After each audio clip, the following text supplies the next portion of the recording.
Hi guys, welcome back to my channel. For today's video, I'm going to be filming for you the controversial parenting tag. I'm really excited to film this video because I am definitely not afraid to talk about controversial things.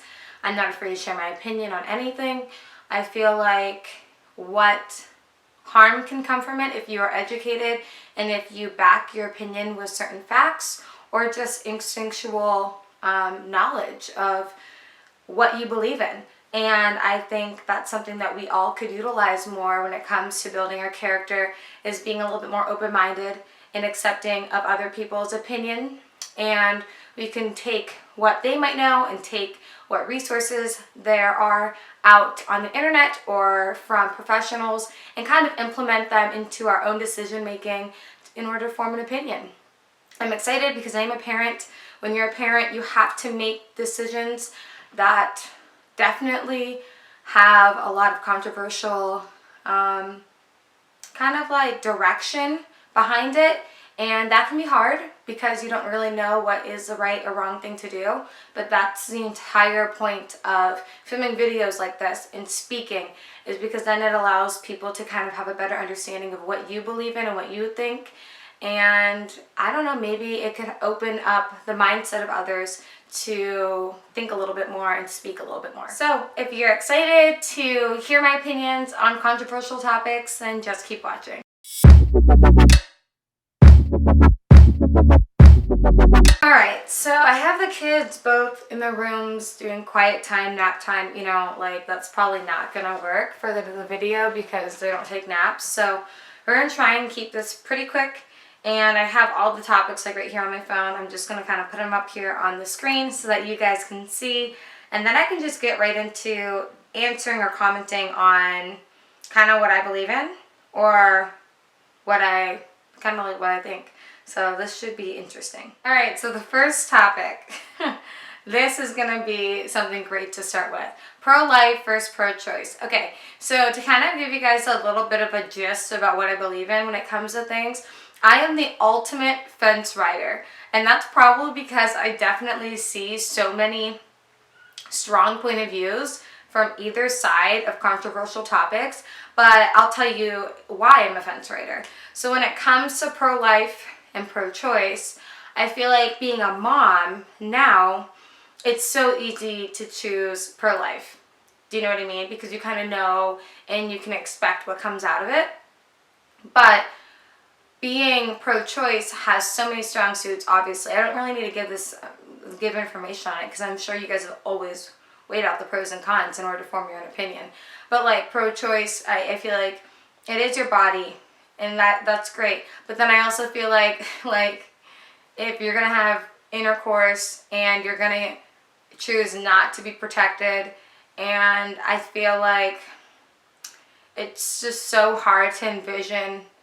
Like, I kind of know what comes out of, like, abortion. I've talked to professionals about it, and I know what happens to the embryo and how it can be chemically burned and stuff when it comes to taking they have an abortion pill now.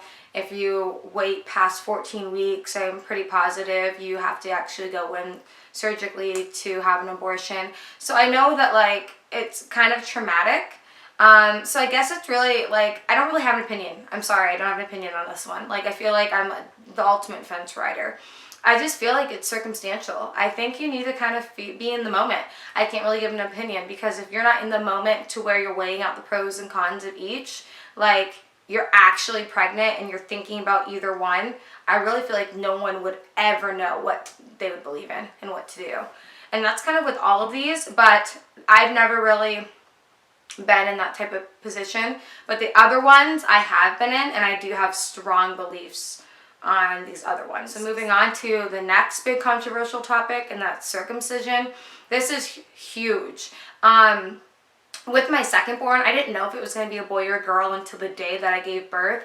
So yeah, I definitely thought about circumcision because I had no clue what I was having. But if I would have known that it was a boy, like at that 20-week mark for the remainder of my pregnancy, I probably would have done a little bit more research on it. I will say that this is something that I kind of was disappointed in myself for not doing a whole lot of research. But I chose to have my son circumcised. I'm not afraid to say that. I know that that's like his body, whatever, but I'm not afraid to say that because of the medical background when it comes to circumcision. The cleanliness, the how it can be beneficial because of certain illnesses that can develop from not being circumcised, infections, etc. I think that if any of you guys are pregnant with a boy, you definitely should talk to your health care provider or your doctor and figure it out. I know certain insurances cover it and certain insurances don't. So it could be a financial thing, but I think it's something that we all should research and then figure out what we want to do moving forward when we have boys. I know that it's a cosmetic procedure and you're definitely altering the male body, but in today's society it is a little bit more accepted because of the fact that so many more men are circumcised. So I didn't really make the decision just on medical benefits. I made the decision on like cosmetic benefits as well when it comes to way later down the road when my son wants to be sexually active. I know that the norm is a circumcised penis, and I'm not saying that I chose to do a surgical procedure on my son so that he was judged less in the future, but I do know that the pain and the healing time is a little bit less severe when they're babies than if they wanted to choose to do it later on in life. Because when you are a baby and just a newborn, not all of your nerve endings are completely formed, so the healing time is quicker. The pain is way more tolerable. So I that's why I made that decision, and it was a decision that I made with Jericho. So that was my decision on that one. But I'm not opposed to people not getting their baby circumcised. I totally get it. And it's kind of funny. So moving on to the next controversial topic, this is where I kind of contradict myself a little bit. And I've always thought about this. I am very, very, very against baby piercing. Very against it. That's my own personal opinion. I'm not going to look at other babies and roll my eyes that have their ears pierced. But I don't believe in a surgical procedure. I don't believe in baby piercing, but I believe in circumcision. I know, right? It doesn't make sense. The circumcision I decided to do primarily off of medical benefits and health benefits for my son. Baby piercing is purely cosmetics. There is no benefits when it comes to infection, illness, anything like that for piercing your baby's ears. That is pure cosmetic. That's why I'm against baby piercing. I feel like my daughter should choose something like that isn't going to affect her health on her own when she's old enough. My son isn't being placed in a position to choose what's best for his health. That's why we're his parents. We're supposed to make decisions like that. And like I said, some people do believe in waiting till they are old enough to make their decisions to get circumcised. But like I said, with the healing time and the pain management, that's why I chose to do it for him. And I don't know how it'll turn out. I don't know if he'll be mad at me when he gets older. I guess I'll cross that bridge when it gets here. But I am so against baby piercing. I will never get my daughter's ears pierced unless she asked. My mom I had my ears pierced at 6 months. That one's higher than the other. And they're like that forever. And I just feel like I don't need it. But then my niece has her ears pierced and she's so cute. So like, I just wouldn't do it for myself. I think my kids are sleeping. I can't really hear them crying or anything. But adoption / fostering. So before I had kids, I always wanted to have some sort of like a fostering program. Growing up, I feel like we just took in strays. Like, my mom never cared who was at the house. And so it was kind of like normal to me. And then I definitely was like, oh, maybe I'll do fostering. I'm like a huge advocate for like helping others. Like, I absolutely love that. I have a very big heart when it comes to children. It's one of my passions is working with kids. So I was all for it. But now that I have my own, I know that adoption or fostering, when it comes to like a certain age past like infant to like teenage, it could just bring in a lot of harm into your home. It could just bring a lot of harm into your home if the child has been abused, or you know what I mean, etc. So I'm not really for it as of right now, but I don't have any like strong opinions against it or for it.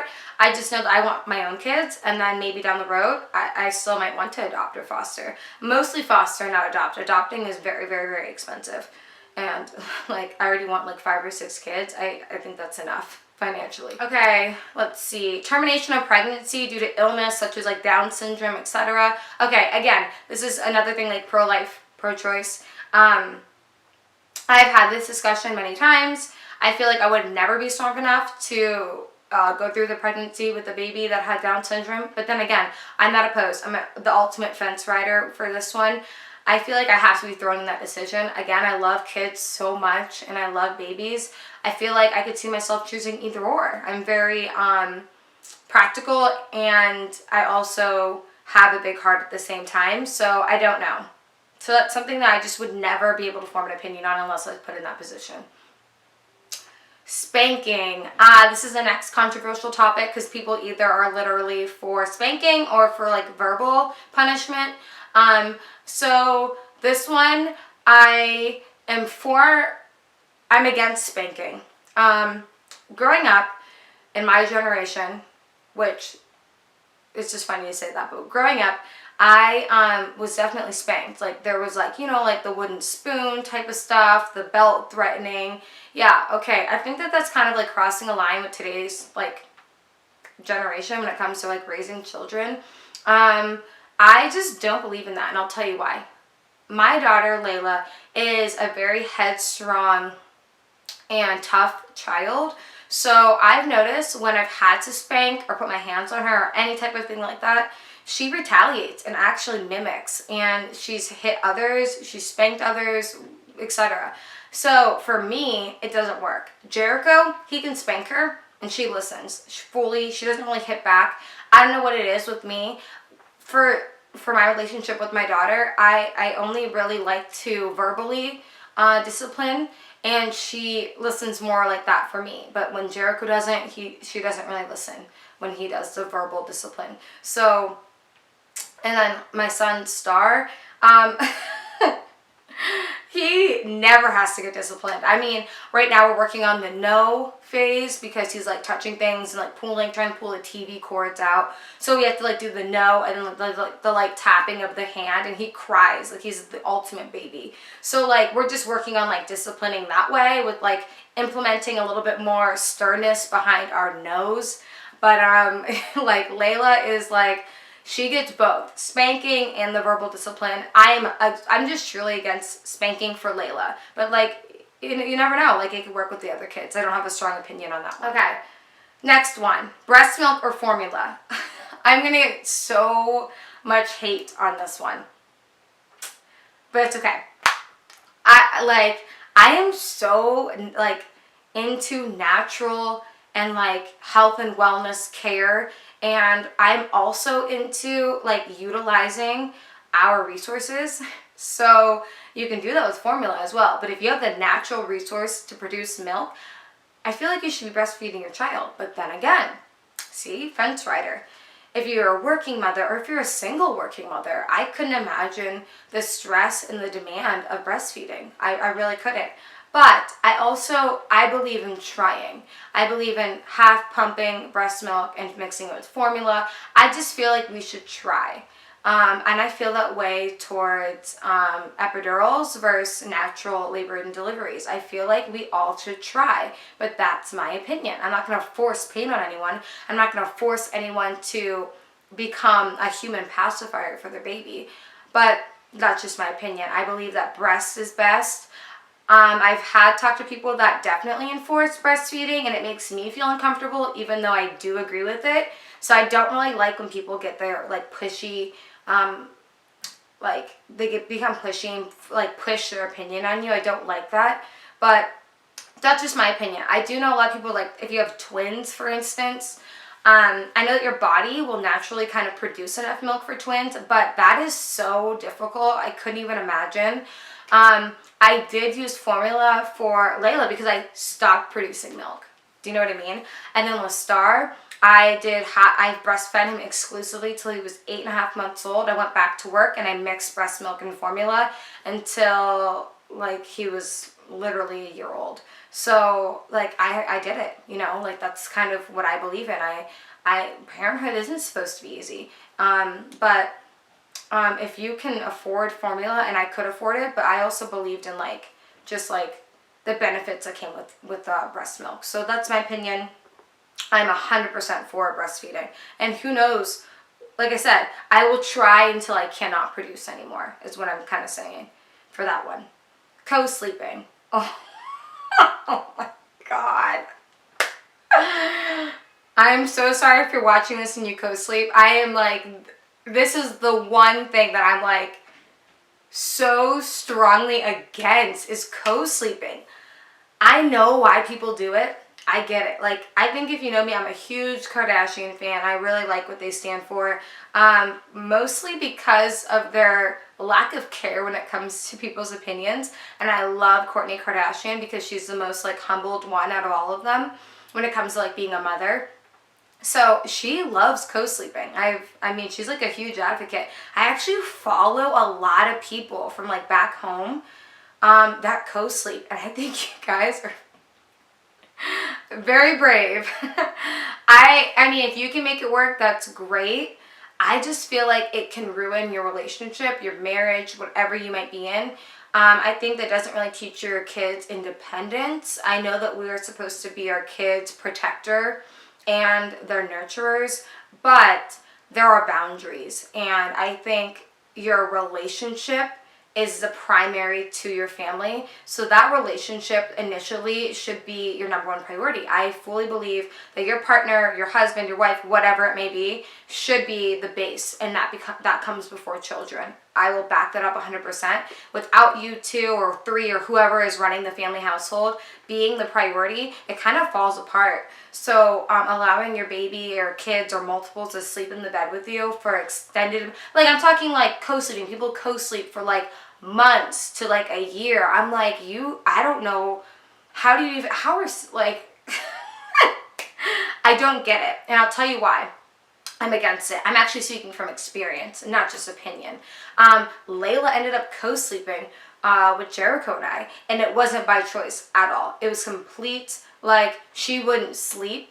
She was screaming when we were trying to sleep train her, and we brought her into the room. She fell asleep one night, and then it just kind of went into a pattern. But I knew that I had to break that pattern because there was no room for intimacy, or even if there was room,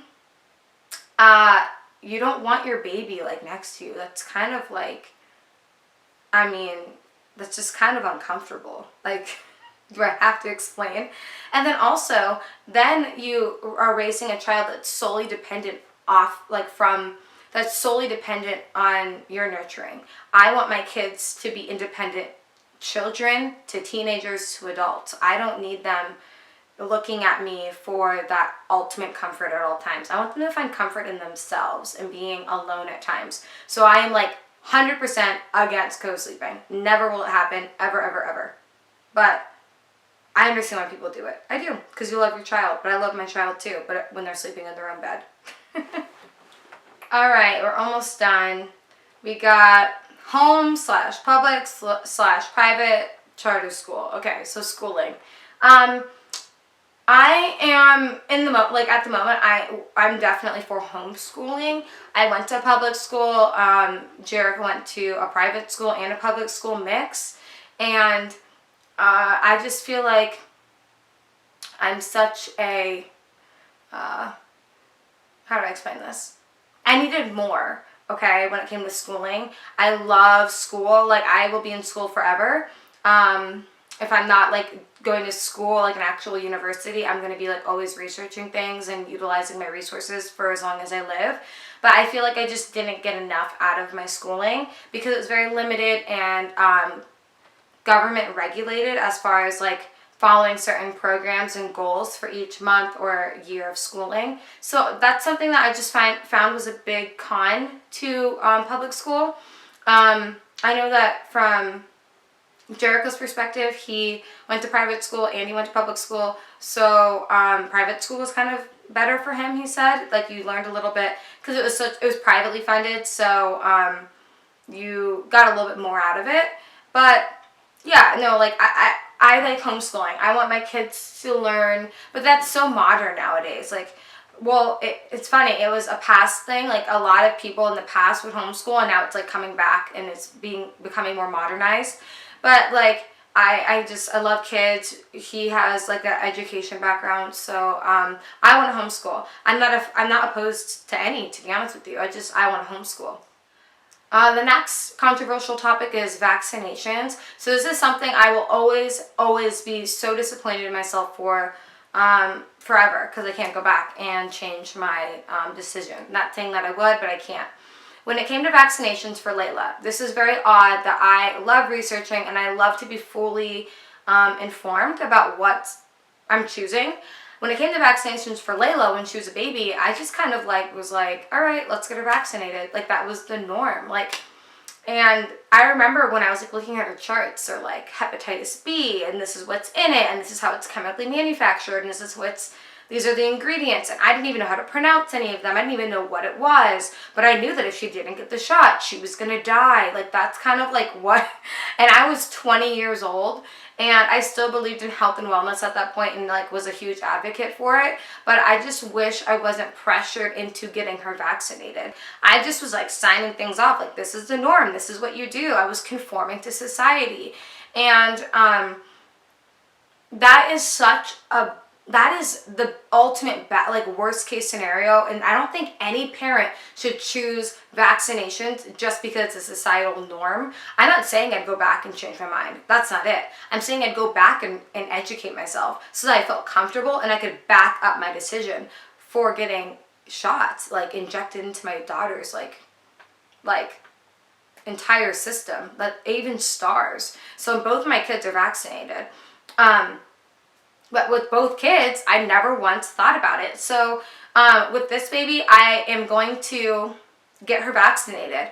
I'm leaning more towards it because I didn't have any negative things that came out of the other two kids. But I will tell you this, I'm researching it. I'm understanding what hepatitis B, I already knew what it was, but I mean, like, what's in the vaccine, how is it made, what are all the ingredients, like, what are the pros and cons, and how high of a risk is it, if, to getting any type of illness of those types when it comes to vaccinations. So I am going to educate myself, but I probably will vaccinate baby number 3. I feel like if you just have like a good understanding of which is what, then you're fine. Do you. I do not care at all.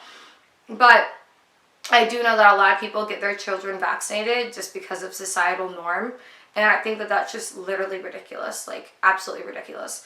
And I kind of felt like the same way when I got my son circumcised. Like, I knew more about it. I definitely researched way more about circumcision than I did about vaccinations. And that's stupid. Like, this is something that's getting injected into your child. Like, you should know, like, what the fuck's going on. Like, that is like, you can't even argue that. So I really, really preach, figure out what's in the ingredients. Like, come on. We're parents, we have to. That's like what we should be doing. All right, next one, medicating children. I feel like to each their own for this one as well. If your child has a fever of like 104 and like, come on, like you can't like bring that fever down, sure, give it a Tylenol. I'll tell you what I do though. I don't medicate any of my children. My kids have only been sick one time each where like I was like, oh, kind of like had to watch it.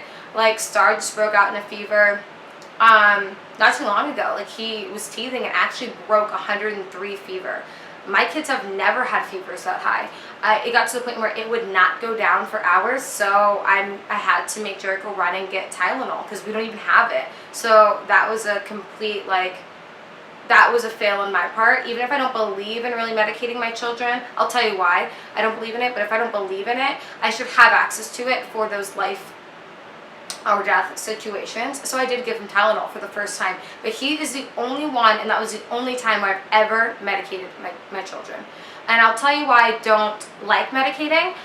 For example, if my kids have a sore throat, a cough, a runny nose, a slight, a low grade fever, I like to strengthen my children's immune system at a very young age. Like, I wanted to breed my children to be a certain, like, degree of human. Like, I wanted them to be strong and well-functioning children, and then later bring that into their adolescent years and their adulthood.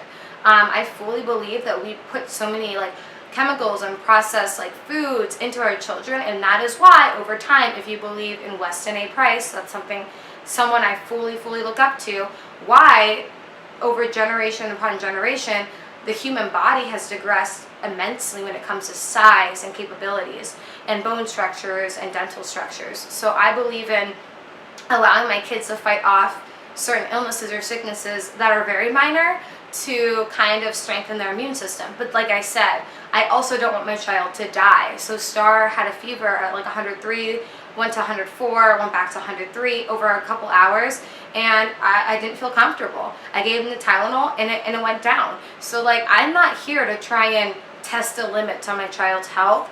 It's really to each their own. I'm definitely against like self-medicating when it comes to like little minor issues, but not opposed to it when it comes to like, all right, let's fix the issue. All right, let's end on the last one, and that's the cry it out method. Okay, so like, I can't do it. Like, I just can't. I can't do it, but I have to do it. That's something I do believe in, because I'm an adult and I don't even, like, I have to do the cry it out method for myself. Like, I don't like to sleep in the room unless it's pitch black. I don't like it if it's too hot. I don't like it if there's noise. I don't, I need to have water by my bedside. Like, come on. We are adult versions of babies. Like, we cry it out too, we just do it mentally. So like, I'm an adult. I'm 23 years old and I have to like soothe myself. So it's just a part of growing up. It's a part of living. So I'm not against the cry it out method. They need to understand that, like, okay, this is the environment I'm in, and I'm solo in this world. Like, my parents are there to help me through tough times and like guide me through things. But like, every baby is a solo like person. Like, they're their own person. They got to do their own thing.